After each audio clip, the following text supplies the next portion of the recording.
کیا لے کے آیا؟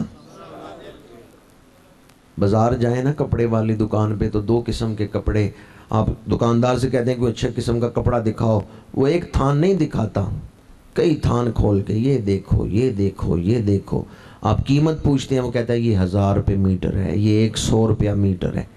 اب آپ مجھے بتائیں 1000 روپے میٹر اور 100 روپے میٹر دونوں کی کوالٹی ایک جیسی ہوگی؟ مفسرین کہتے ہیں بازار میں جاؤ، چیزوں کی دو قسمیں ہیں، اعلیٰ قسم، گھٹیا قسم، قیمتی اور معمولی، دو قسمیں چیزوں کی آپ کو بازار میں ملیں گی۔ جس طرح چیزوں کی دو قسمیں ہیں اعلیٰ اور گھٹیا، انسانوں کی بھی دو قسمیں ہیں، اعلیٰ انسان اور گھٹیا انسان۔ جب فرمایا صراط الذین انعمت علیہم تو اعلیٰ انسانوں کا ذکر ہے، اور جب فرمایا غیر المغضوب علیہم ولا الضالین گھٹیا انسانوں کا ذکر ہے۔ دنیا میں تو سارے مل کے ہی ایک ہی معاشرے میں رہ رہے ہیں، پر حشر کے میدان میں حکم ہوگا وَامْتَازُوا الْيَوْمَ أَيُّهَا الْمُجْرِمُونَ۔ آج گھٹیا اور اعلیٰ سارے اکٹھے نہیں کھڑے ہوں گے، آج انعام یافتہ اور مغضوب سارے اکٹھے نہیں ہوں گے۔ وَامْتَازُوا الْيَوْمَ أَيُّهَا الْمُجْرِمُونَ، اے مجرموں تمہاری صفیں الگ، آج الگ ہو کے کھڑے ہو جاؤ، اس دن صالحین الگ ہوں گے، مجرم الگ کھڑے ہوں گے۔ یقیناً ہم سب کی خواہش ہے اے کاش اس دن ہمیں انعام یافتہ بندوں میں کھڑا ہونا نصیب ہو۔ تو پھر ایک کام کرنا، بگڑا ہوا دل لے کے دنیا سے نہ جانا، سنورا ہوا دل لے کے جانا، چونکہ قرآن نے کہا الا من اتی اللہ بقلب سلیم۔ بڑی آسان سی مثال دے رہا ہوں، ابو جہل کی مٹھی میں کنکریوں نے کلمہ پڑھا، ابو جہل نے کیوں نہیں کلمہ پڑھا؟ کس چیز نے روکا ہے؟ بگڑا ہوا دل۔ جس کی مٹھی میں کنکریاں کلمہ پڑھ رہی ہیں وہ خود کیوں نہیں کلمہ پڑھ رہا؟ دل بگڑ چکا ہے، دل اندھا ہو چکا ہے۔ قرآن مجید میں ہے فَإِنَّهَا لَا تَعْمَى الْأَبْصَارُ وَلَكِنْ تَعْمَى الْقُلُوبُ الَّتِي فِي الصُّدُورِ۔ لوگوں کی آنکھیں اندھی نہیں ہوتی، دل بھی اندھے ہوتے ہیں۔ نمرود نے دیکھا آگ ٹھنڈی ہو گئی، حضرت ابراہیم کا ایک بال بھی نہیں جلا سکی، نمرود کو چاہیے تھا کلمہ پڑھ لیتا، کیوں نہیں کلمہ پڑھا؟ دل اندھا ہو چکا ہے، دل بگڑ چکا ہے۔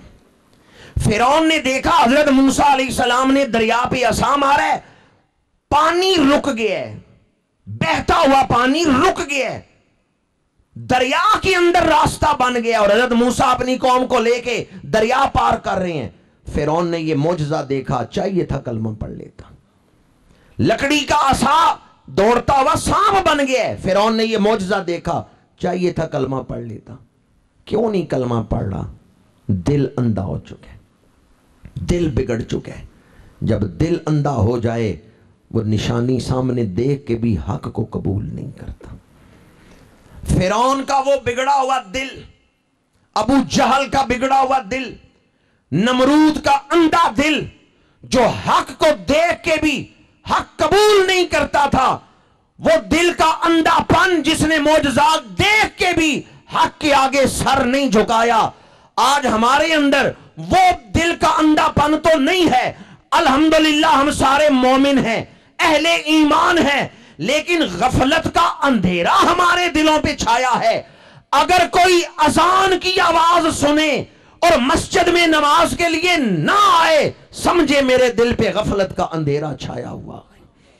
اگر کوئی مردے کو قبر میں اتارے اور خود توبہ نہ کرے، بعض جگہوں پہ یہ منظر دیکھنے پہ آتا ہے، نماز جنازہ پڑھنے کے لیے لوگ آئے، میت ابھی تک نہیں لائی، صفیں بن رہی ہیں نماز جنازہ کے لیے، دنیا کی باتیں کر رہے ہیں۔ آئے ہیں نماز جنازہ پڑھنے، باتیں دنیا کی کر رہے ہیں۔ یہ دلیل ہے اس بات کی ان کے دل سیاہ ہو چکے ہیں، دل بگڑے ہوئے ہیں۔ ورنہ اگر دل سنورا ہوا ہوتا تو قبرستان میں جا کے گپ شپ نہ لگاتا۔ قرآن نے کہا قیامت کے دن وہ شخص بخشا جائے گا، وہ نفع میں ہوگا، الا من اتی اللہ بقلب سلیم۔ اب میں آپ سے پوچھتا ہوں، بگڑے ہوئے دل کو بگڑا ہوا رہنے دینا چاہیے یا سنوارنا چاہیے؟ بس جب بگڑے ہوئے دل کو سنوارنے کی کوشش کریں گے، اس عمل سے گزریں گے، کہ بگڑے ہوئے دل کو آپ سنوار رہے ہیں، اس عمل کو کہتے ہیں تزکیہ نفس، اس عمل کو کہتے ہیں مجاہدہ۔ اور اس کے لیے تاریخ اسلام اٹھا کے دیکھیں، جو مراکز ہیں وہ یہ خانقاہیں ہیں، یہ دلوں کے روحانی طبیب ہیں جو اس آستانے پہ بیٹھے ہوئے ہیں۔ یہ حضرت گل پیر کون ہیں؟ یہ حضرت خواجہ پیر محمد شفیع کون ہیں؟ یہ دلوں کے طبیب ہیں۔ ان کی صحبت دلوں کی کیفیت کو بدل دیتی ہے، یہ دلوں کو سنوارنے والی ہستیاں ہیں۔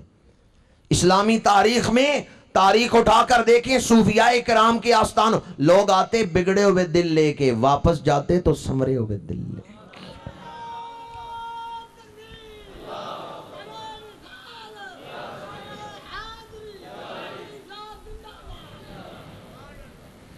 میں نے آپ کے سامنے اب تک جو گفتگو کا پیغام عرض کیا ہے وہ یہی ہے، دنیا کی بنیاد رحمانیت پہ ہے، آخرت کی رحیمیت پہ ہے۔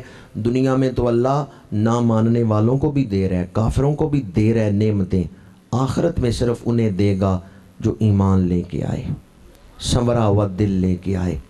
اپنے آپ کو وہاں جانے سے روکنا ہے جہاں صرف کہر ہے، جہاں رحمت نہیں۔ اپنے دل کو سنوار کے آخرت میں داخل ہوں، خیر ہی خیر ہے۔ بگڑا ہوا دل لے کے قبر میں گئے تو دل میں جتنا بگاڑ ہوگا اتنا ہی عذاب ہے۔ آمدم برسر مطلب اپنے موضوع پر آ رہا ہوں۔ جو آیت میں نے پڑھی، قرآن نے کہا بچاؤ اپنے آپ کو اس آگ سے جو آگ آخرت میں دلوں کو جلائے گی۔ کو انفسکم، اپنے آپ کو بچاؤ۔ اور صرف اپنے آپ کو بچانے کی ذمہ داری نہیں دی، فرمایا اہلیکم، اپنی اولاد کو بھی بچاؤ۔ میرے آقا کریم کی حدیث مبارکہ ہے، ہر گھر کا سربراہ ذمہ دار ہے اپنے گھر میں رہنے والوں کا۔ اگر گھر کے اندر گناہ ہوتا ہے تو جو گھر کا سربراہ ہے اس سے پوچھا جائے گا کہ تیری اولاد نماز نہیں تھی پڑھتی، تو نے نوٹس کیوں نہیں لیا؟ اپنی ذمہ داری محسوس کریں۔ یہ ممبر اسی لیے بچھایا گیا ہے، یہ کرسی اسی لیے یہاں رکھی گئی ہے کہ جو بھی یہاں آئے وہ تبلیغ میں آپ کو بتائے موت کے بعد کن مرحلوں سے گزرنا ہے۔ ہمارے آقا کریم ہمیں ممبر اسی لیے دے کے گئے کہ ممبر پہ بیٹھ کے قرآن اور حدیث سنایا جائے، موت کے بعد جن مرحلوں سے گزرنا ہے آج ان کی تیاری کر لیں۔ احساس ذمہ داری، ذمہ داری کا احساس نہ ہو تو معاشرہ بگڑ جاتا ہے۔ اگر ہر سربراہ احساس پیدا کر لے ذمہ داری کا تو گھر سنور سکتا ہے۔ میرے آقا کریم نے فرمایا اپنی اولادوں کو 3 چیزیں سکھاؤ، میری محبت سکھاؤ، قرآن کی محبت سکھاؤ، میری آل کی محبت سکھاؤ۔ اور کس کو حکم دیا کہ سکھاؤ قرآن، سکھاؤ میری محبت، سکھاؤ میری آل کی محبت؟ کس کو حکم دیا؟ فرمایا اپنی اولاد کو سکھاؤ، مطلب ہے والدین کو حکم دیے۔ کس کو حکم دیے؟ ہم کہتے ہیں بچہ بھی چھوٹا ہے، بڑا ہوگا، اسکول جائے گا تو استاد تربیت کر دیں گے، یا مسجد جائے گا جمعہ پڑھنے مولوی صاحب تربیت کر دیں گے، قرآن پڑھنے جائے گا قاری صاحب تربیت کر دیں گے، کہیں بیعت ہوگا مرشد تربیت کر دیں گے۔ بھی یاد رکھیں مرشدوں یا استادوں کی ذمہ داری ہے، وہ تربیت کریں گے، پر ان کی ذمہ داری بعد میں ہے۔ حضور نے سب سے پہلے ماں باپ کی ذمہ داری لگائی۔ سب سے پہلے حضور نے فرمایا ہے اپنی اولاد کو 3 چیزیں سکھاؤ۔ تو جب فرمایا نا اپنی اولاد کو، ادبو اولادکم، اپنی اولاد کو یہ ادب سکھاؤ، تو ذمہ داری والدین کی لگائی۔ آپ یہ نہ سوچیں کہ قاری صاحب تربیت کریں گے، استاد تربیت کریں گے، مرشد تربیت کریں گے۔ سب سے پہلے اپنی ذمہ داری محسوس کریں کہ میں نے اپنی اولاد کی تربیت کرنی ہے۔ جو تربیت کی عمر ہوتی ہے اس میں تو ہم تربیت کرتے نہیں۔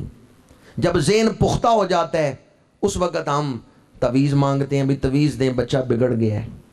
میرے آقا کریم نے اس عمر کے اندر تربیت کرنے کا حکم دیا ہے۔ بچہ کتنے سال کا ہو جائے تو کانوں میں اذان دیتے ہیں؟ جی جی ماشاءاللہ، ایک ہی جواب ہر طرف سے ہے، جس دن پیدا ہوتا ہے اسی دن اذان۔ آکسفورڈ یونیورسٹی برطانیہ میں ایک عیسائی عورت نے اس پر پی ایچ ڈی کی ہے کہ مسلمان پہلے دن بچے کی کان میں اذان کیوں کہتے ہیں، بچے کے کانوں میں پہلے دن اذان کیوں دیتے ہیں؟ اس نے کہا لا شعور میں اللہ کا نام نقش ہو جاتا ہے۔ مسلمان اپنی اولاد کی تربیت میں ایک دن بھی ضائع نہیں کرتے۔ یہ اس غیر مسلم عورت نے لکھا ہے پی ایچ ڈی کے مقالے میں۔ اس نے کہا مسلمان اپنی اولاد کی تربیت میں ایک دن بھی ضائع نہیں کرتے، جس دن بچہ پیدا ہوتا ہے اسی دن اس کے کان میں آواز ڈال دیتے ہیں، اللہ اکبر اللہ اکبر۔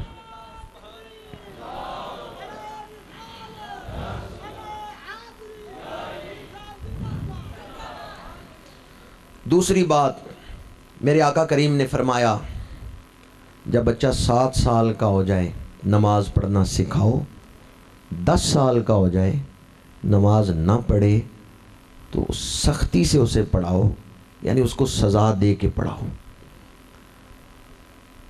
کس عمر میں فرمایا نماز سکھاؤ؟ یہ جو 7 سے 10 سال کی عمر ہے ذہن سازی کی عمر ہے، ذہن بننے کی عمر ہے۔ اس دور میں تو ہم اولاد کو سکھاتے نہیں۔ بچہ ہو گیا 18-20 سال کا، جوان ہو گیا، اب وہ بگڑ گیا تو ہم کہتے ہیں کسی طرح اس کی تربیت کریں۔ بھئی جب عمر تھی اس وقت ہم نے کیوں نہیں تربیت کی؟ جو وقت تھا تربیت کا اس وقت ہم نے کیوں نہیں تربیت کی؟ اس کا یہ مطلب نہیں کہ اگر بچہ بڑا ہو گیا جوان ہو گیا تو اب تربیت نہ کریں۔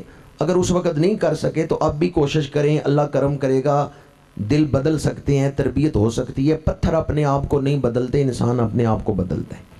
لیکن میں آپ کی خدمت میں عرض کر رہا ہوں وقت جو ہے تربیت کا، کہ اگر بچپن سے ہی تربیت کریں گے تو پھر بچہ جب جوان ہوگا آپ کے لیے آسانی ہوگی۔ اگر پہلے تربیت نہیں کی، بچہ غلط سوسائٹی میں جوان ہو گیا، اب آپ کو محنت زیادہ کرنی پڑے گی۔ میرے آقا کریم صلی اللہ علیہ وآلہ وسلم نے تربیت کے حوالے سے اس عمر کے اندر ہی جو ذہن بننے کی عمر ہے۔ اب ذہن کیسے بنتے ہیں اس پر بھی میں ایک دور حاضر کے حوالے سے مثال عرض کر رہا ہوں۔ ذہن کیسے بنتے ہیں؟ ہمارے ہاں آج کل ایسا ہوتا ہے بچہ اسکول نہیں نہ جاتا تو ماں کہتی ہے پڑھ، محنت کر، نمبر لینا میٹرک میں، پھر ایف اے میں، پھر فلاں ڈگری حاصل کرنا، نوکری اچھی ملے گی، پیسے کماؤ گے، کوئی اچھے افسر بنو گے تو عزت ہوگی، ورنہ تمہارے چچا کے جو بیٹے ہیں یا تائی کے جو پتر ہیں وہ آگے نکل جائیں گے، تم پیچھے رہ جاؤ گے۔ آج کل والدین اس طرح نصیحت کرتے ہیں۔ اس نصیحت میں انہوں نے اولاد کا ذہن کیا بنایا ہے؟ ان کا محنت کرو، نمبر اچھے لو تاکہ ملازمت اچھی ملے، تو دنیا داری کا ذہن بنا دیا۔ تمہارے چاچے کے بیٹے آگے نکل جائیں گے، محنت کرو، تم نے ان سے بڑا مقام حاصل کرنا ہے، رقابت پیدا کر دی۔ پہلے جو مائیں تھیں نا وہ پتہ ہے کس طرح تربیت کرتی تھی؟ بیٹا نماز پڑھو، نہیں پڑھو گے تو اللہ ناراض ہوگا، آخرت برباد ہوگی۔ چونکہ نصیحت میں اللہ کا ذکر ہوتا تھا، نصیحت میں اثر ہوتا تھا۔ آج کل ہم نے نصیحت میں سے اللہ کو نکال دیا ہے۔ آج کل ہم نے نصیحت میں صرف دنیا داری کو رکھا ہے۔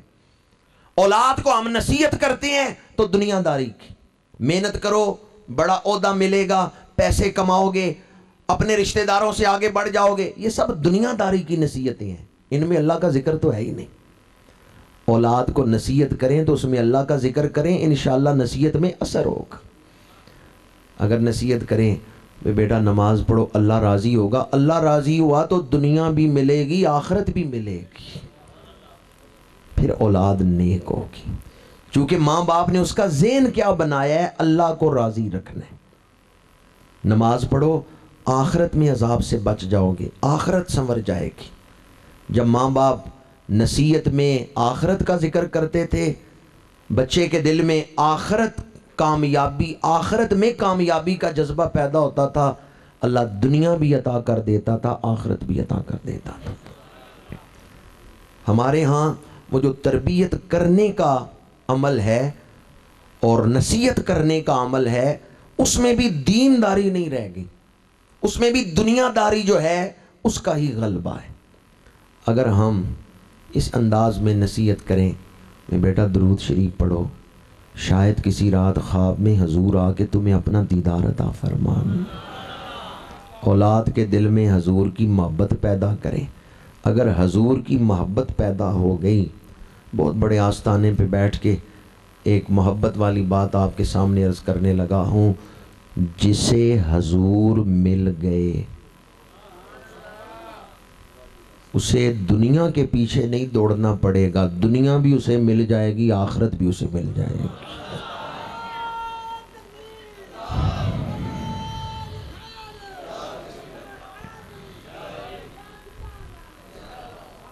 اس مہینے 17 تاریخ غزوہ بدر، میرے آقا کریم 313 صحابہ لے کے نکلے میدان بدر کی طرف، مدینہ منورہ سے نکل رہے ہیں، ایک عورت 6 مہینے کا بچہ گود میں لے کے کھڑی۔ یا رسول اللہ، جن ماؤں کے جوان بچے تھے انہوں نے اپنے جوان بیٹے آپ کے ساتھ بھیجے ہیں، وہ مائیں خوش ہیں کہ مجاہدین کی مائیں کہلا رہی ہیں، میرا کوئی جوان بیٹا نہیں جو آپ کے ساتھ بھیجوں، یہ 6 مہینے کا بچہ ہے، حضور اسے لے جائیں، میری خواہش ہے لوگ مجھے بھی ام المجاہد کہیں کہ میں بھی مجاہد کی ماں ہوں۔ یا رسول اللہ، جن ماؤں کے جوان بیٹے تھے ان کے بیٹے تو آپ کے ساتھ جا رہے ہیں، وہ مائیں خوش ہیں کہ مجاہدین کی مائیں کہلا رہی ہیں، میرا کوئی جوان بیٹا نہیں، یہ 6 ماہ کا بیٹا لے جائیں۔ یا رسول اللہ، میں بھی چاہتی ہوں میرا بھی یہ تعارف ہو اس دنیا میں مجاہد کی ماں، اور اگر بیٹا شہید ہو جائے تو آخرت میں میرا قیامت کے میدان میں تعارف ہو، یہ شہید کی ماں ہے۔ میرے آقا کریم نے فرمایا میدان جنگ میں یہ 6 ماہ کا بچہ تیر نہیں چلا سکتا، تلوار نہیں اٹھا سکتا، نیزہ نہیں اٹھا سکتا، یہ 6 ماہ کا بچہ میدان جنگ میں کیا کرے گا؟ وہ صحابی عرض کرتی ہیں، یا رسول اللہ، تیر چلا نہیں سکتا، آپ کی طرف آنے والا تیر اپنے سینے پہ کھا تو سکتا ہے، حضور اسے ڈھال بنا کے سامنے کر دیں، جو تیر آپ کی طرف آئے میرے بچے کو ڈھال بنا دیں، یہ شہید ہو جائے میں شہید کی ماں بن جاؤں گی۔ اولاد سے بڑھ کے کس کے ساتھ پیار ہے؟ حضور سے۔ اب جو حضور نے نصیحت فرمائی، حکم دیا، وہ آپ کو سنانا چاہتا ہوں۔ میرے آقا کریم نے فرمایا اس بچے کو واپس لے جاؤ، اس کی تربیت کرو، اس کو اچھا مسلمان بناؤ، تو نے اپنے بچے کو میرا غلام بنایا، اچھا مسلمان بنایا، بچہ میدان جنگ میں نہیں گیا، کوئی موقع ایسا نہیں بنا، لیکن تو نے اپنے بچے کو اچھا مسلمان بنایا، تیرا نام مجاہدوں کی ماؤں میں لکھ دیا جائے گا۔ سمجھ رہے ہیں میں نے فضیلت کیا بیان کی ہے؟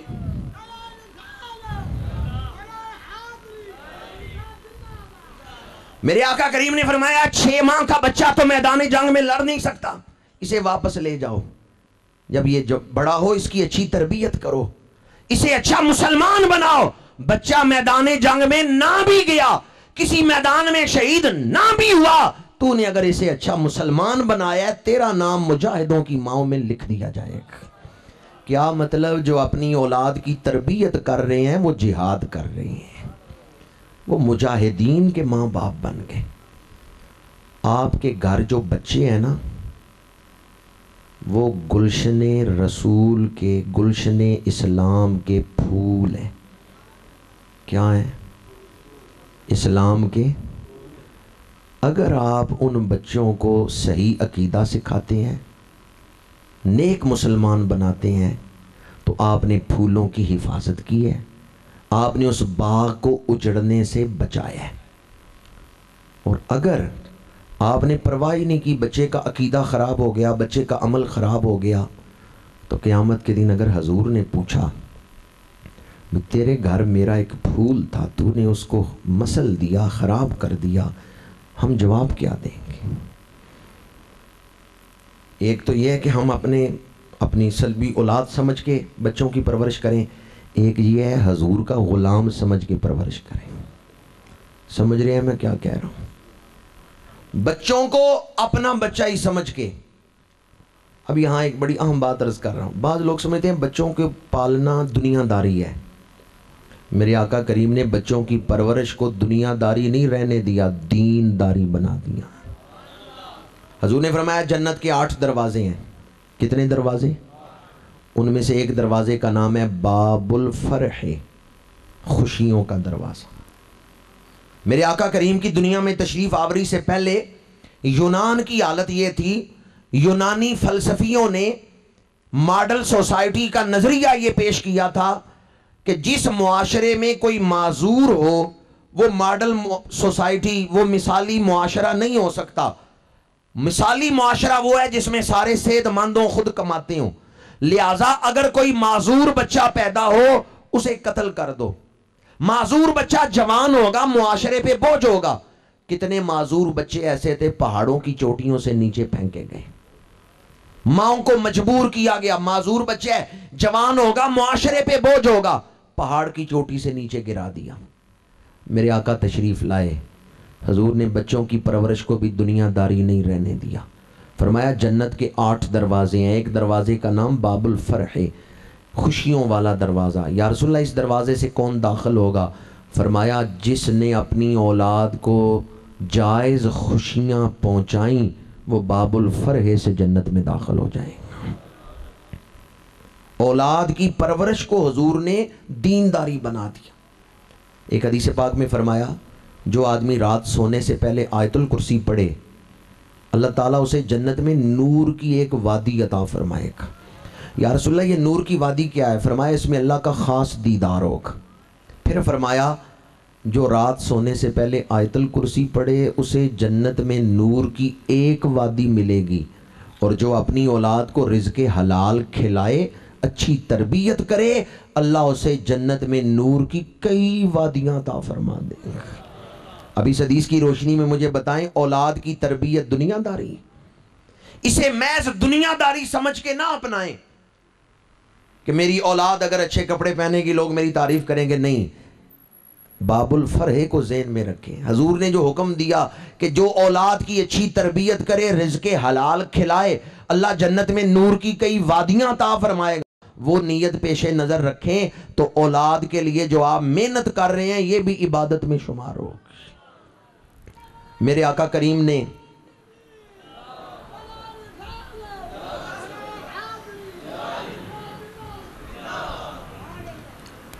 اولاد کی تربیت کے حوالے سے امام الانبیاء کے ارشادات فرامین میں آپ کی خدمت میں عرض کر رہا ہوں۔ اگر آپ اپنی اولاد کو گلشن اسلام کا پھول سمجھیں کہ میں نے اولاد کی تربیت کی تو اسلام کا گلشن مہکے گا، میں اللہ اور اس کے رسول کی بارگاہ میں سرخرو ہوں گا، تو پھر اولاد کی تربیت کرنا، ان کے لیے محنت کرنا، دکان کرنا، ملازمت کرنا، یہ سب عبادت میں شمار ہوگا۔ پھول کا ذکر کیا اور پھولوں کی پرورش کا تو مجھے ایک مثال یاد آئی۔ ہالینڈ دنیا کا ایک ایسا ملک ہے کہ جہاں دنیا بھر کے پھول آپ کو ملتے ہیں، دنیا بھر کے پھول۔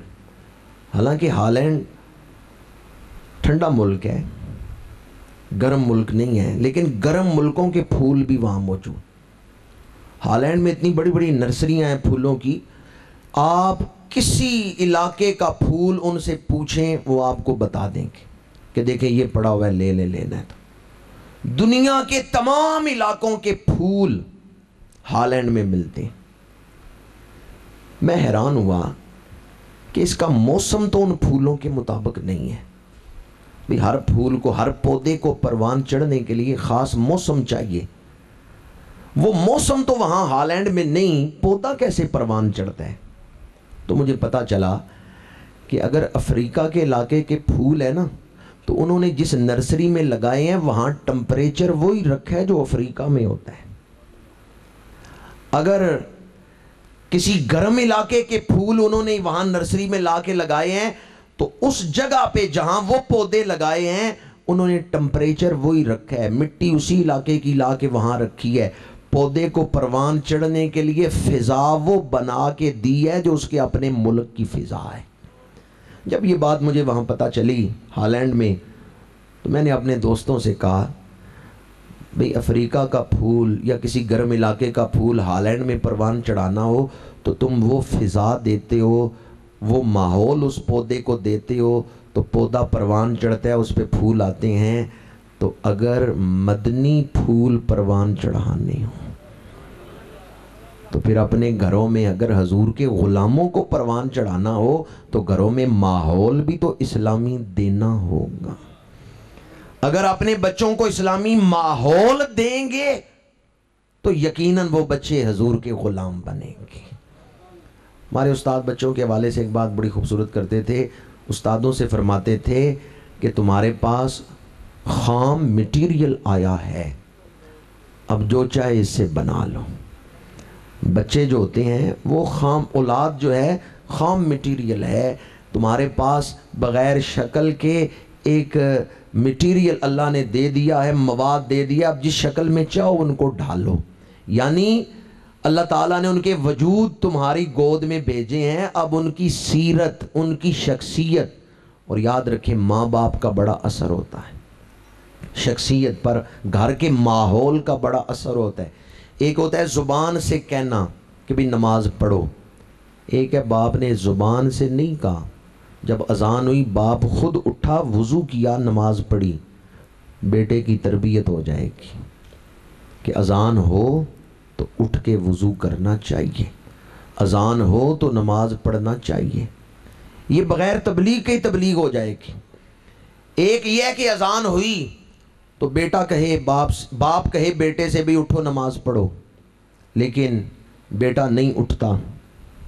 دوسری صورت یہ ہے باپ نے بیٹے سے نہیں کہا اٹھو نماز پڑھو، بچہ بچپن سے ہی دیکھتا آ رہا ہے اذان ہوتی ہے تو میرا باپ میری ماں اذان سن کے فوراً وضو کرتے ہیں، نماز کی تیاری کرتے ہیں، تو بچے کی تربیت ہو جائے گی، بچے کا ذہن بن جائے گا۔ آپ گھر میں ماحول اسلامی بنائیں، آپ گھر میں ماحول وہ بنائیں، بچوں کا ذہن اس ماحول میں ڈھل جائے گا۔ لیکن ہم یہ چاہتے ہیں کہ گھر میں ماحول تو جدید تہذیب کا ہو، جس میں ٹی وی پہ گانے چل رہے ہوں اور بچہ ہمارا تہجد گزار بن جائے اور فرما بردار بن جائے۔ آج بار دیگر کہہ رہا ہوں، جس دور میں ہم زندگی گزار رہے ہیں، میڈیا بہت بڑا کردار ادا کر رہا ہے ذہن بنانے میں اور اولادوں کو سکھانے میں، ان کے ذہن بنتے ہیں۔ آج رات 2 بجے تک، عام دنوں میں، رمضان کی بات نہیں کر رہا، عام دنوں میں سردیوں کی رات 2 بجے تک بچہ فیس بک چلاتا رہے گا، لیکن اس کے پاس 10 منٹ نہیں کہ ماں کے پاس بیٹھ کے قدم دبائے، باپ کے پاس بیٹھنے کے لیے 10 منٹ نہیں، لیکن رات 2 بجے تک فیس بک پہ وہ چلتا رہے گا، فیس بک چلاتا رہے گا۔ چاہتا ہوں ساتھ ساتھ آپ کو احادیث بھی اور اسلامی تاریخ کی روایات بھی سناتا جاؤں۔ نوجوان بھی کثرت سے بیٹھے ہیں، ایک ہستی کا نام آپ نے بارہا سنا ہوگا، سلطان العاشقین حضرت خواجہ ویسے کرنی رضی اللہ تعالیٰ عنہ۔ حضور کے ظاہری زمانے میں ہوئے ہیں لیکن صحابی نہیں بنے۔ حضرت خواجہ ویسے کرنی حضور کے ظاہری زمانے میں ہیں لیکن صحابی نہیں بنے۔ کیوں نہیں صحابی بن سکے؟ یمن میں تھے، میرے آقا کریم مدینہ منورہ میں ہیں، اور حضرت ویسے کرنی کی ماں بیمار ہے، نابینی ہے۔ یہ عرض کرتے ہیں امی جان، دل میں عشق کمال درجے کا ہے، سلطان العاشقین۔ ماں سے پوچھتے ہیں مدینہ منورہ جانا ہے، کیا مجھے اجازت ہے؟ ماں کہتی ہے میری طرف سے اجازت ہے، میں چاہتی ہوں تو جائے، پر مجھے یہ بتاؤ تم چلے گئے، میں نابینی ہوں، پیچھے میرا کون خیال رکھے گا؟ نوجوانوں سے پوچھتا ہوں مجھے بتائیں، خواجہ ویسے کرنی ماں کو تنہا چھوڑ کے گئے ہیں؟ کہاں جانا تھا جی؟ مدینہ شریف جانا ہے، پوچھ کس سے رہے ہیں؟ جانا کہاں ہے؟ پوچھ کس سے رہے ہیں؟ آج کے نوجوان سے میں کہتا ہوں، کبھی بازار جاتے ہوئے پوچھا ہے ماں سے؟ کھیل کے میدان میں جاتے ہوئے کبھی ماں سے پوچھا ہے؟ ماں باپ روکتے ہیں ادھر نہ جاؤ، اور آج کی اولاد رکتی نہیں۔ اور وہ کیسی اولاد تھی؟ جانا مدینہ منورہ ہے، جانا سعادتوں کے مرکز پر ہے، ماں سے پوچھ رہے۔ اور ماں نے اپنی بیماری کا ذکر کیا تو حضرت خواجہ ویسے کرنی نے کہا میں حکم رسول پر عمل کروں گا کہ ماں باپ کی خدمت کرو۔ تعلیمات رسول پہ عمل کیا، حکم رسول پہ، اس سے ہی حضور راضی ہوں گے۔ صحابی نہیں بنے، ماں کی خدمت میں رہے۔ جب حضور کے حکم پہ عمل کیا ہے، تعلیم پہ عمل کیا ہے، تو اللہ نے رنگ کتنے چڑھائے ہیں۔ میرے آقا کریم نے اپنا جبہ بھیجا ہے حضرت خواجہ ویسے کرنی کی۔ تو گھر سے نکلنا ہو تو ماں باپ سے پوچھیں کہ میں فلاں جگہ جانا چاہتا ہوں، جاؤں یا نہ جاؤں؟ اور اگر ماں باپ روکیں تو پھر رک جانا چاہیے۔ فرض نماز کے لیے ماں باپ نہیں روک سکتے کہ مسجد جا کے پڑھنا چاہے اولاد اور ماں باپ روکیں، وہ نہیں روک سکتے، شریعت نے انہیں اجازت نہیں دی، لیکن نفل نماز سے روک سکتے ہیں۔ بیٹا کہ میں نے مسجد جا کے نفل پڑھنے ہیں، باپ کے گھر پڑھ لے، مسجد نہ پڑھ، تو بیٹے پر ضروری ہے گھر میں نفل پڑھے۔ فرض نماز سے نہیں روک سکتے، جماعت سے نہیں روک سکتے، شریعت نے اس کی اجازت نہیں دی۔ نفل سے بیٹا کہ تہجد میں نے پڑھنی ہے مسجد جا کے، باپ کے اندھیرا بڑا ہے، میرا دل ڈرتا ہے تو اندھیرے میں نہ جا، بیٹے کو کیا کرنا چاہیے؟ مسجد آ کے تہجد پڑھے گا یا گھر پڑھے گا؟ گھر میں پڑھے گا۔ اب آپ اندازہ کریں، نماز اللہ کے لیے، بندگی اللہ کی کرنی ہے، یہاں بھی شریعت نے ماں باپ کو کتنا اختیار دیا۔ اور دنیا میں آج کل حالت کیا ہے؟ برائی کے راستے کی طرف نوجوان جا رہے ہیں اور ماں باپ کی پرواہ ہی نہیں، ماں باپ کی فکر ہی نہیں، ان کے راضی ہونے، ان کو راضی رکھنے کی فکر ہی نہیں، پرواہ ہی نہیں۔ نوجوانوں سے بھی عرض کروں گا، اپنی دنیا سنوارنے کے لیے بڑی محنت کرتے ہیں، باہر بڑا دوڑتے ہیں دنیا سنور جائے، گھر بیٹھے ہوئے ماں باپ کی طرف دھیان ہی نہیں دیتے۔ ماں باپ کو راضی کریں، اللہ دنیا بھی سنوار دے گا، اللہ آخرت بھی سنوار دے گا۔ حدیث پاک ہے بخاری شریف میں، غار کے اندر 3 مسافر پھنس گئے تھے اور دہانے پہ پتھر آ کے گرا تھا، وہ تینوں باری باری دعا کر رہے تھے، تو اللہ کریم نے پتھر تھوڑا تھوڑا ہٹایا۔ ان میں سے ایک وہ تھا جس نے کہا یا اللہ میں بکریاں چرا کے شام کو گھر آتا ہوں، دودھ دھوتا ہوں، اپنی اولاد کو بعد میں دیتا ہوں، پہلے اپنی ماں کی خدمت میں پیش کرتا ہوں۔ تو دہانے سے پتھر ہٹ گیا تھا۔ اس حدیث سے پتہ چلا کہ ماں باپ کی خدمت کرنے سے آخرت ہی نہیں سنورتی، دنیا بھی سنور جاتی۔ آخرت تو سنورے گی لیکن دنیا بھی سنورے گی۔ اولاد کی تربیت کے حوالے سے پہلی ذمہ داری ماں باپ کی، اور اس کے ساتھ ساتھ چونکہ مجھے نوجوان کثرت سے نظر آئے محفل میں بیٹھے ہوئے، میں نے آپ کی خدمت میں یہ مثال حضرت خواجہ ویسے کرنی کی عرض کی کہ ماں باپ سمجھائیں تو اولاد کو اس پر دھیان دینا چاہیے۔ اگر ماں باپ اچھی تربیت کریں، اولاد تعلیمات رسول، حکم رسول پہ عمل کرتے ہوئے ماں باپ کی خدمت کرے تو اللہ کے رسول اس پہ خوش ہوتے ہیں۔ حضرت خواجہ ویسے کرنی کو جبہ بھیجا اور کہا میری امت کے لیے بخشش کی دعا کرو۔ خواجہ ویسے کرنی نے دعا فرمائی، آپ نے 12 مرتبہ واقعہ سنا ہوگا۔ میں اپنی گفتگو کا پیغام آپ کی خدمت میں اب عقیدے کے حوالے سے عرض کر رہا ہوں۔ لوگ جنت کو تلاش کرتے ہیں، اس تیسرے عشرے میں دوزخ سے آزادی اور جنت کی جستجو میں جاگ رہے ہیں، محنت کرتے ہیں۔ میں کہتا ہوں حضور کو تلاش کرو، حضور مل گئے تو جنت آپ کو تلاش کرے گی۔ پھر تمہیں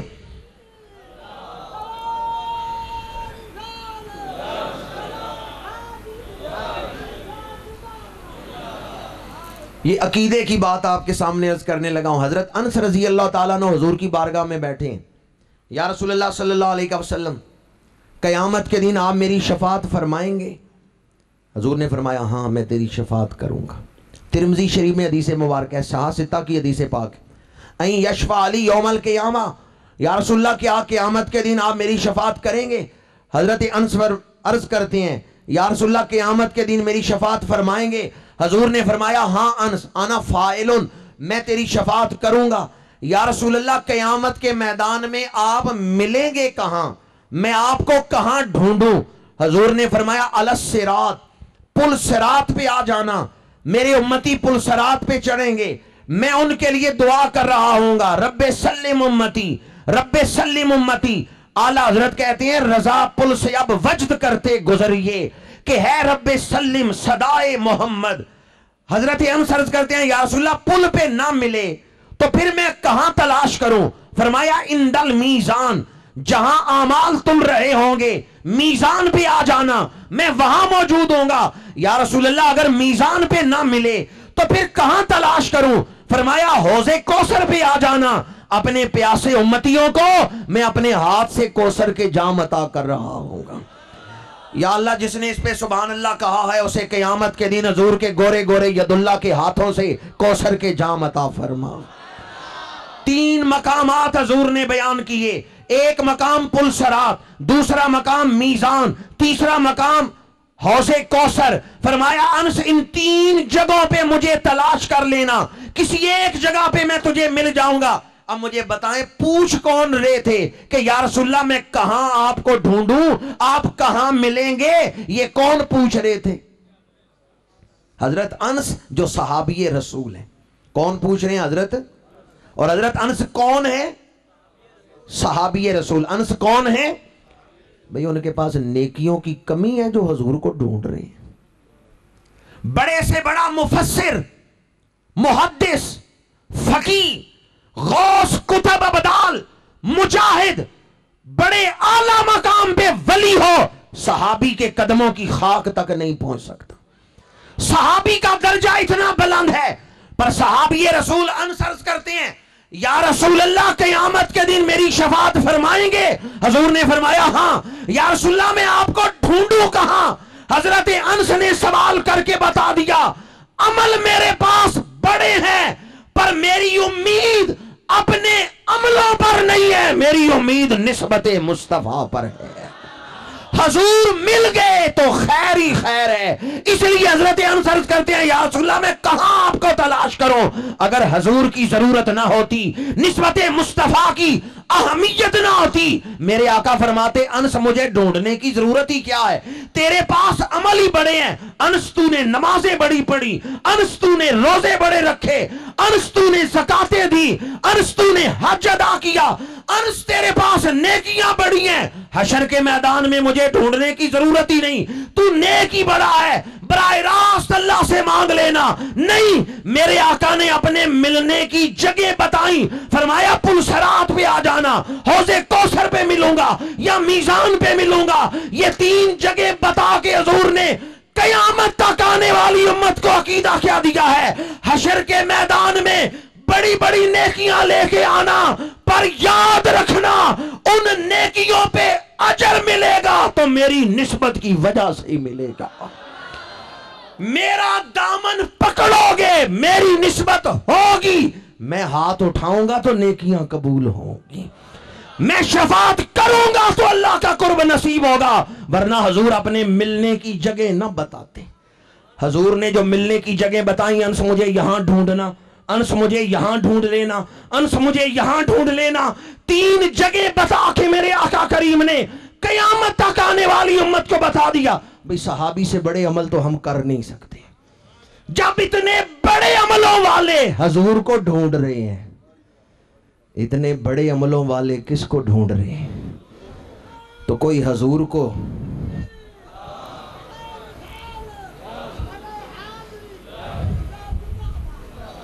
میں آپ کی خدمت میں عرض کروں گا، عبادت آپ کر رہے ہیں، دل میں آرزو رسول لے کر، دیدار مصطفیٰ کی خواہش لے کر یہ رات دن یہاں گزاریں، اللہ کے کرم سے امید کامل ہے ولیوں کے ڈیرے پہ آپ بیٹھے ہوئے ہیں۔ نہ جانے کتنے خوش نصیب ہوں گے جب یہاں سے لوٹیں گے تو حضور کی زیارت کی دولت بھی لے کر جائیں گے۔ دل میں آرزو قرب رسول رکھیں، پھر پھر جنت ڈھونڈنی نہیں پڑے گی، جنت آپ کو تلاش کرے گی۔ حضور مل گئے تو سب کچھ مل گیا، حضور مل گئے سب کچھ مل گیا۔ عدم سے لائی ہے ہستی میں آرزوئے رسول، کہاں کہاں لیے پھرتی ہے جستجوئے رسول۔ کسی نے کیا خوب لکھا ہے کہ ہمارا تو تمام عمل عدم سے ہستی میں آنا اور دنیا میں صبح و شام کے تمام اعمال اسی غرض کے لیے ہیں، اللہ کے محبوب کا قرب مل جائے، حضور راضی ہو جائیں۔ حضور راضی ہو گئے، خدا راضی ہو گیا۔ اور یاد رکھیں، حضور ناراض ہوئے، حضور نے منہ پھیر لیا، اللہ کا قرب نہیں مل سکتا۔ فتح مکہ کے لیے حضور تشریف لے جا رہے ہیں تو آپ کے چچا زاد بھائی ابو سفیان بن حارث بن عبد المطلب وہ راستے میں آئے حضور سے معافی مانگنے کے لیے، اسلام قبول کرنے کے لیے۔ ابھی انہوں نے کلمہ نہیں پڑھا تھا۔ جناب عبد المطلب کے پوتے ہیں، جناب حارث کے بیٹے ہیں، حضور کے چچا زاد بھائی ہیں۔ حارث حضور کے چچا تھے، اور دوسرے حضور کی پھوپھی ہیں عاتقہ، ان کے بیٹے ہیں عبداللہ، وہ بھی آئے ہیں۔ ایک پھوپھی کے بیٹے ہیں، ایک چچا کے بیٹے ہیں، دونوں آئے ہیں معافی مانگنے کے لیے۔ میرے آقا کریم نے منہ پھیر لیے۔ حضور کی زوجہ، ہم سب کی روحانی ماں ام سلمہ رضی اللہ تعالی عنہا عرض کرتی ہیں، یا رسول اللہ، یہ آپ کے اہل خاندان ہیں، حضور انہیں سعادت سے محروم نہ کریں، اس لیے کہ جس سے آپ نے منہ پھیر لیا وہ محروم ہو گیا۔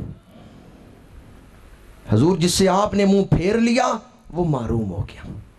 میرے آقا کریم نے فرمایا، ام سلمہ، یہ ابو سفیان بن حارث، اس نے فلاں وقت یہ کہا، فلاں وقت یہ کہا، اس لیے میں اس سے ناراض ہوں۔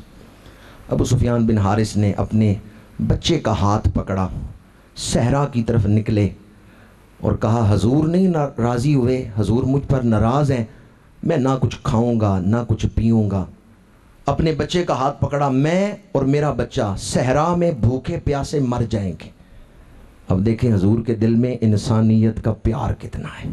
فوراً میرے آقا مڑے، فرمایا، ابن حارث کو بلاؤ، میں نے اس کو معاف کر دیا ہے، میں نے اس کو معاف کر دیا ہے۔ انہوں نے کلمہ پڑھا، حضور کے غلام بن۔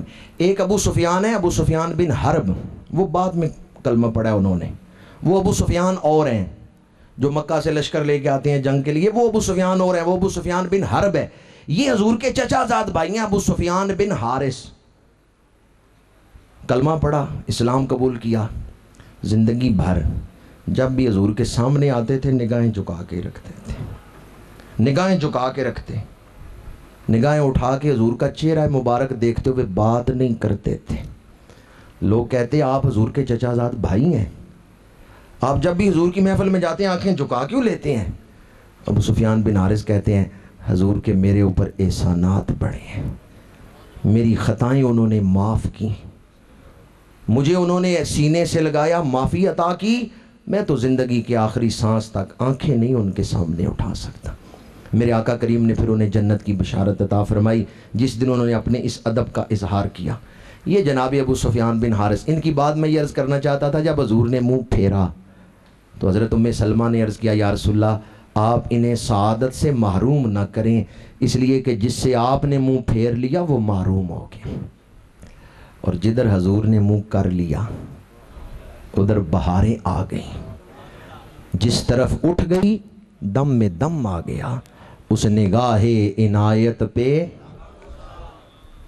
اعتکاف کے دوران کبھی مغرب کے بعد یا کبھی تہجد کے وقت کم از کم 2 نفل من جانب رسول اللہ اس نیت سے پڑھیں کہ یہ 2 نفل میں حضور کی طرف سے پڑھ رہا ہوں۔ اور اگر آپ میں سے کسی نے پہلے سے کوئی نیت نہیں کی ہوئی کہ میں فلاں نیت سے اعتکاف کر رہا ہوں، تو میں آپ کی خدمت میں عرض کروں گا، جب اعتکاف مکمل ہو دعا کریں تو عرض کریں، یا اللہ میرے اس اعتکاف کا ثواب حضور کی بارگاہ میں حضور کی طرف سے اعتکاف بیٹھا ہوں۔ جب من جانب رسول اللہ کا لفظ آ جائے گا نا، پھر بات ہی اور ہو جائے گی، پھر رنگ ہی اور چڑھ جائے گا۔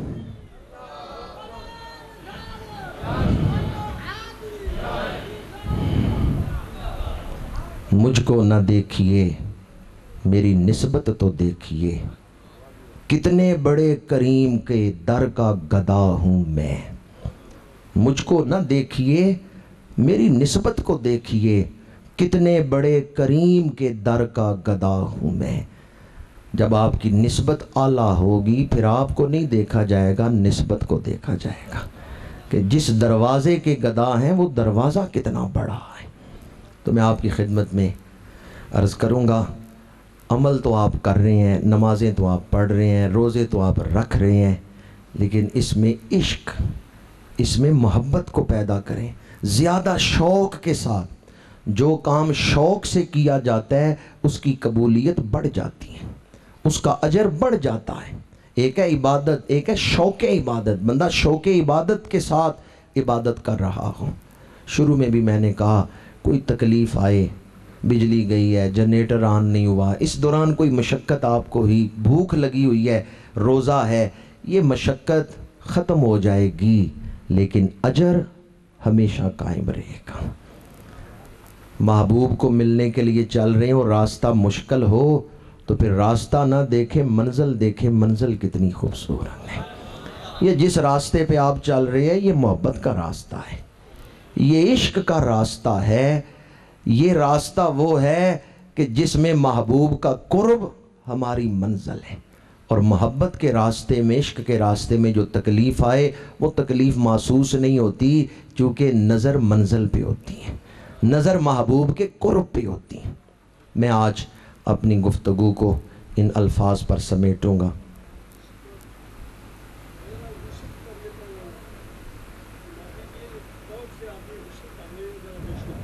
جی ٹھیک ہے، تو میں اپنی گفتگو کو سمیٹوں گا یہاں۔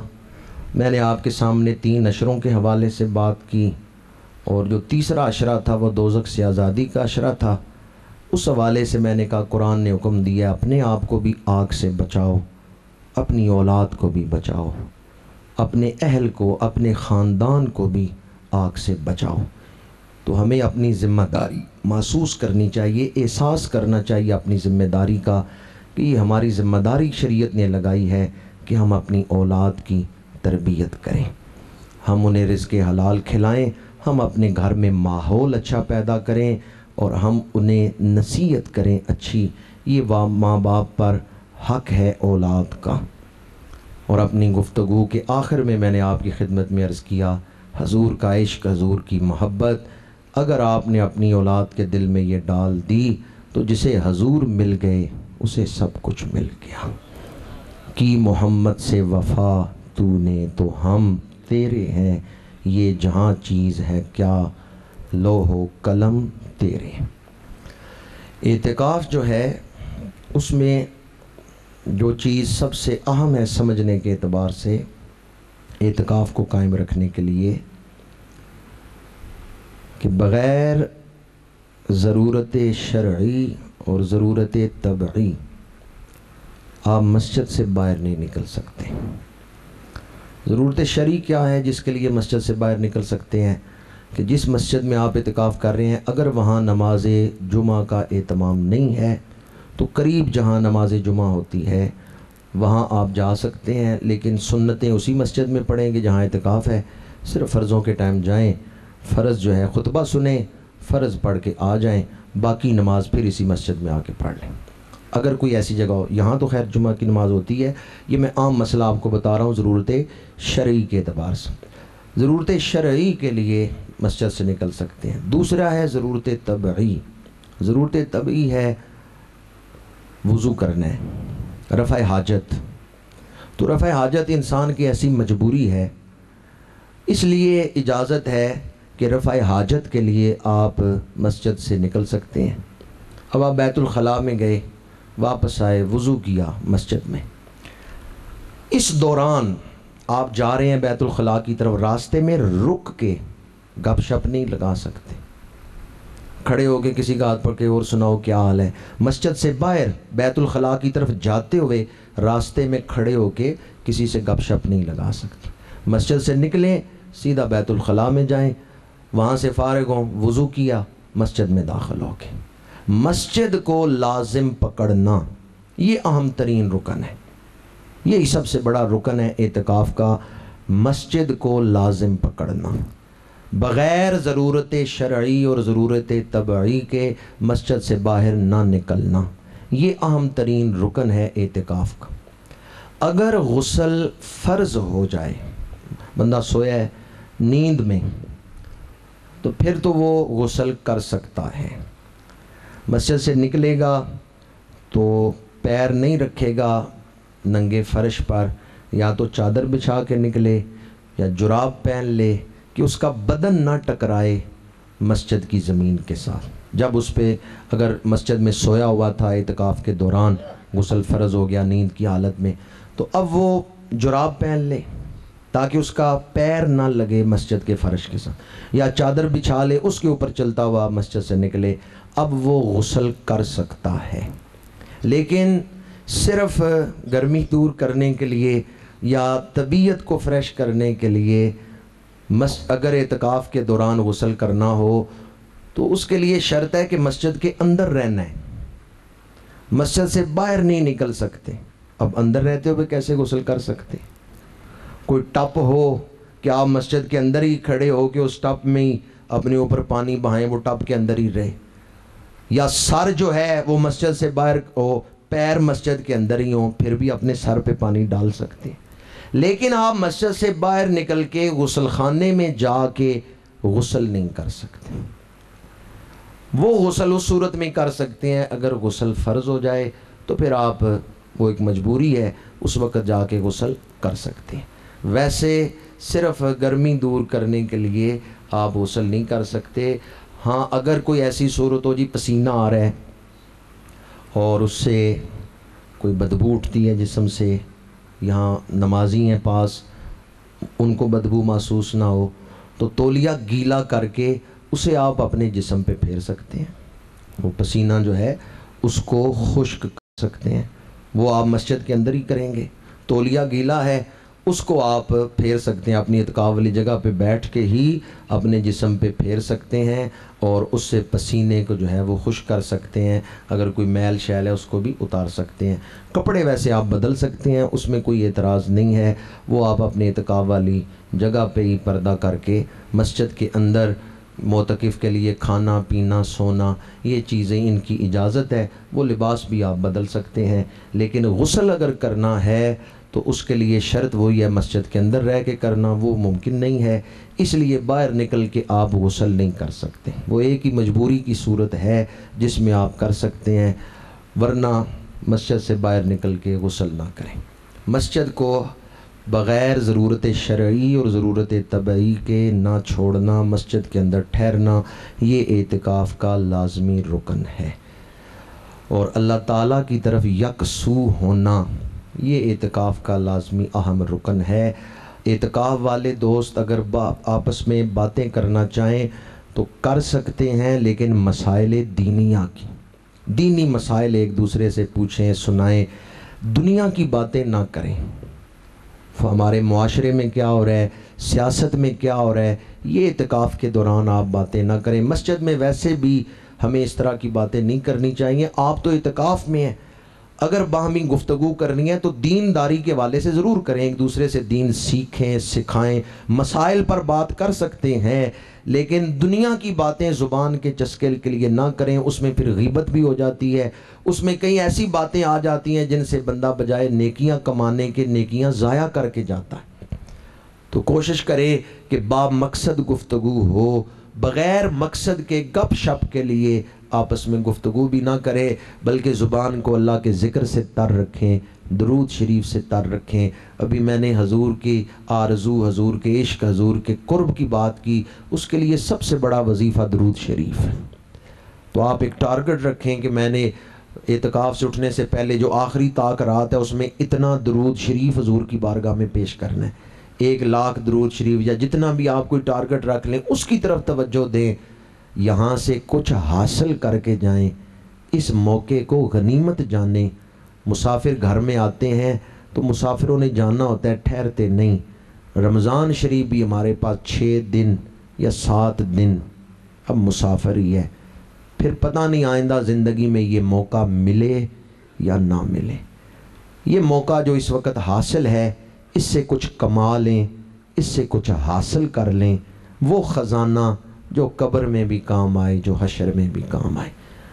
اللہ تعالیٰ احتیاط کے ساتھ جی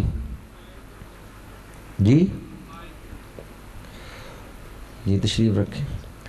موبائل کا بھی استعمال جس طرح کہ آج کل ہو رہا ہے، میں تو کہتا ہوں اعتکاف بیٹھنے موبائل بند کر کے ہی آئیں۔ موبائل کا چونکہ تھوڑی اجازت دی جاتی ہے تو بندہ پھر اپنی کمزوری سے اس اجازت میں مزید اس کو بڑھا لیتا ہے۔ اصحاب کہف نے معاشرہ چھوڑا، سورہ کہف پڑھ کے دیکھیں، اس زمانے میں وہ برائیاں نہیں تھیں جو آج کل ہیں، صرف ایک شرک تھا، عروج پہ تھا۔ اس سے بچنے کے لیے بادشاہ دقیانوس مخالفت کرتا تھا، کہتا ہے سجدہ کرو، یہ اللہ والا کہتے ہیں نہیں کرنا، انہوں نے جان بچائی، ایمان بچایا، ملک چھوڑ دیا۔ وہ خرابیاں جو اس دور میں ہیں اس دور میں نہیں تھیں۔ اگر اس دور کی خرابیوں کو سامنے رکھا جائے تو پھر تو میں کہتا ہوں ہم سب کو چاہیے، پورے معاشرے کو چاہیے کہ اپنے آپ کو ان برائیوں سے لا تعلق کر کے گوشہ نشینی اختیار کریں، تنہائی میں بیٹھیں، ضرورت کا تعلق صرف دنیا سے رکھیں۔ آپ لوگ جو اعتکاف کرنے آئے ہیں اس کی جو روح ہے وہ اسی وقت حاصل ہوگی جب اپنے آپ کو ان معاملات سے، دنیا کے کاموں سے ہٹائیں، توجہ ادھر سے گھٹائیں اور اللہ کی عبادت کی طرف توجہ لگائیں۔ موبائل آپ کو دوبارہ دنیا میں لے جاتا ہے، موبائل آپ کو پھر گھر میں لے جاتا ہے۔ اگر کوئی مجبوری ہو، یہاں تو خیر نہیں ہے، کسی ایسی جگہ بندہ اعتکاف بیٹھا ہے جہاں کھانا جو ہے وہ اس نے گھر سے خود جا کے لانا ہے، تو پھر موبائل سنے نہ، ویسے رکھ لے کہ گھر والے اس کو بیل کریں گے، جب تیار ہو وہ جا کے لے آئے۔ یہاں تو آپ کو ہر شے الحمدللہ میسر ہے، یہاں تو آپ کو وہ مجبوری بھی نہیں ہے۔ لیکن اگر کہیں مجبوری ہو تو اس کی ایک صورت میں آپ کے سامنے بیان کر رہا ہوں، ورنہ فون سننا، فون پہ گفتگو کرنا، اس سے وہ جو عبادت کا مقصود ہے، وہ خضوع و خشوع و یکسوئی، وہ متاثر ہوگی، وہ ختم ہو جائے گی۔ اعتکاف کے دوران موبائل بھی پاس نہ رکھیں۔ ہاں اگر کوئی ایسی مجبوری ہو جس کے بغیر گزارا نہیں ہے تو اس مجبوری کے تحت صرف اتنی حد تک اس کو استعمال کرنا تو جائز ہوگا، لیکن اجازت جب دی جائے تو وہ اجازت زیادہ لوگ اس اجازت سے آگے بڑھ کے مس یوز کرتے ہیں۔ اس لیے مطلقاً میں کہہ رہا ہوں کہ اعتکاف میں موبائل کو بند رکھیں اور اپنی ساری توجہ جو ہے قرآن مجید کی طرف، درود کی طرف، عبادت کی طرف، پچھلی زندگی کی جو نمازیں قضا ہوئی ہیں وہ ادا کریں۔ ایک موقع آپ کو ملا ہے، پچھلی زندگی میں جو نمازیں قضا ہوئیں، رہ گئیں، انہیں شروع کریں۔